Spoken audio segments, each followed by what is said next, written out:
Joining us now with some thoughts on the Trump interview and the coverage of his Republican rivals is Molly Ball, a reporter for The Atlantic. So you watched the interview. Anything jump out at you about what Donald Trump said about his treatment by the media? Well, it's interesting that he now feels like he's such a victim of the media, because there have also been a lot of critiques that the media is what has sort of kept Trump's campaign afloat, you know. He hasn't exactly lacked for coverage. He has not lacked for coverage. It's been wall to wall. He's right when he says he hasn't been treated like a regular candidate. I think the media has correctly perceived that he isn't a regular candidate and have treated him as more of a celebrity. But that's a double-edged sword, right? Live by the sword, die by the sword. You get all this free media attention. You don't have to buy any TV ads. But on the other hand, when people start to get bored and move on, you've got to create a spectacle to get yourself back into the news. And I think that's a little bit of what he's doing. Right. But that New York Times piece essentially saying the media are starting to get bored and move on, I'm not seeing that. I mean, he's been everywhere this week.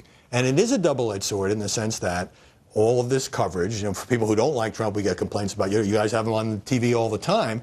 On the other hand, he seems to feel, as he said in the interview, that a lot of the coverage of him is dishonest, and then you press him on the specifics and he talks about polls and crowds and things like that. Well, he doesn't seem to like it when he gets covered like a regular candidate. When he gets tough questions on substantive issues, that's when he always diverts the discussion. And so there have been attempts, I think mostly by the print media, to really cover him the way you would cover a regular candidate. Look at his background, dig into his record, look at conflicting statements he's made in the past. Do what you did on Iraq and really press him on, can he prove that he was where he says he was?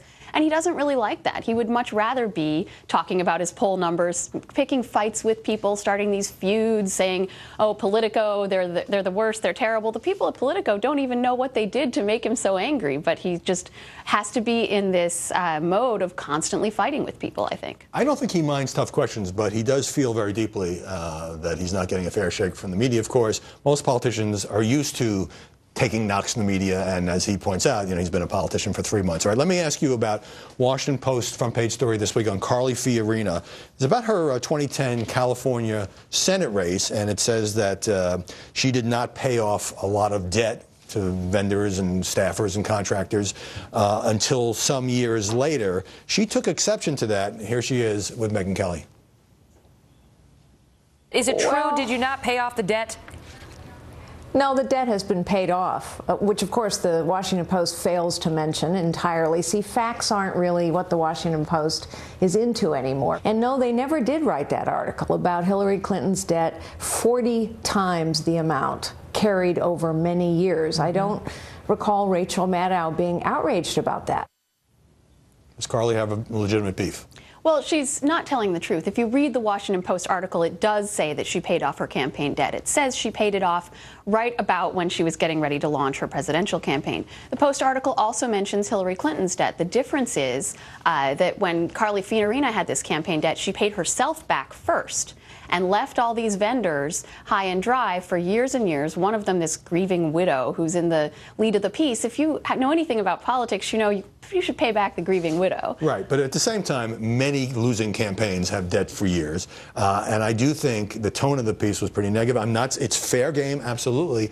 But at the same time, I think it's also fair to say I didn't see a front page story in any major newspaper about Hillary Clinton not paying off her debt. So let me go to Ben Carson, because he's just been getting hammered by the media this week, and this is not the first week that that's happened, for saying on Fox and Friends that if he faced a mass shooter, like the situation, the tragedy in Oregon, he would try to get everybody to attack the gunman and not just, I would not just stand there and let him shoot me. I'd say, hey guys, everybody attack him. Are the media making too much of that answer?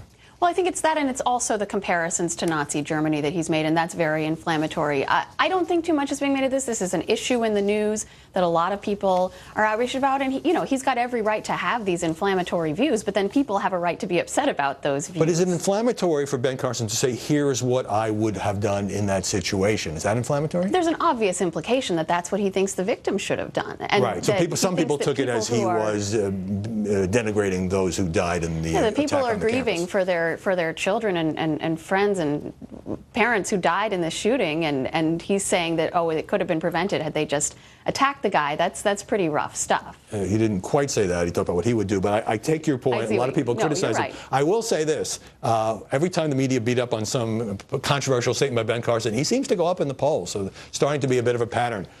Coming up, are the House Republicans suffering a meltdown, or is the media coverage just make it look that way? And later, Hillary Clinton pounded by the press over the latest developments in the email investigation.